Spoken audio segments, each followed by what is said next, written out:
Hey everyone, Minanth here. Today I wanted to make a video comparing a couple of modes.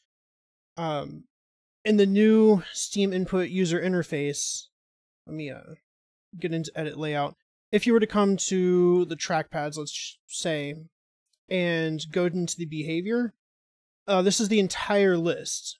And what you may notice if you're familiar with the old big picture mode is that we didn't used to have joystick. We had a joystick move, and then we had a joystick camera.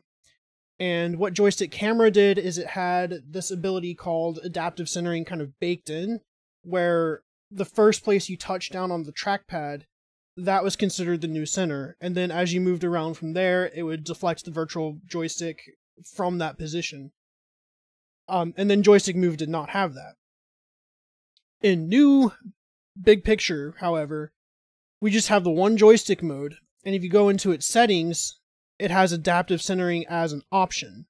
However, users have reported that this new adaptive centering option, it's not as good as old joystick camera was, and in order to show that, I am using this program that was made by a friend of mine, Sora Firestorm, as you can see. And all it does is it visualizes what's going on with the joystick. So you can see down below, I have the VSC view open so that you can see what's going on. And if we were to come over here again, let's go back. On the right trackpad, we do have adaptive centering on. On the left trackpad, we do not have adaptive centering on. So what you should be able to see, this is the left trackpad and this is the right trackpad. For the left, you can kind of see my position on the trackpad correlates directly with a position for the deflected virtual stick. But on the right trackpad, if I touch down towards the top, it does nothing. And I can wiggle around and nothing happens at all until I return to center. And then all of a sudden, it activates. But as you can see, the response curve is just absolutely wild. It's not very pleasant to use at all. Just a slight movement of my thumb and it just flies across to the other side of the virtual joystick. And if you're wondering what these counters are for, I'll link a video kind of explaining what that is. Don't worry about these numbers for this video. So, using a little bit of VDF trickery, manually opening the configuration and figuring things out, I managed to find an old configuration of mine that still had the old joystick camera mode attached to it. So I copied that code over and transplanted it in here. And then if we go over, back, edit layout, if we go into the joystick camera layer and go to the trackpads, we can see that they're both on joystick camera now. Though I might change one away just so you can see. And it's got a couple of additional settings. It's kind of broken because there's no dead zone options. You can't select a dead zone, which I need to figure that out because you should be able to adjust at least the inner dead zone. But it's broken in the new user interface, and I doubt they're ever gonna fix it because joystick camera seems to be totally depreciated, even though swipe duration and smooth joystick, in my opinion, are incredibly important to getting this whole adaptive mode working in the first place. But transplanting that stuff over, and then here's the result. If I touch up, you can see that nothing happens. Hold on a second, did that? Oh, because I haven't applied the layer. My bad. In this config, if you go back, view layout, the default right grip is going to add the action set layer for joystick camera.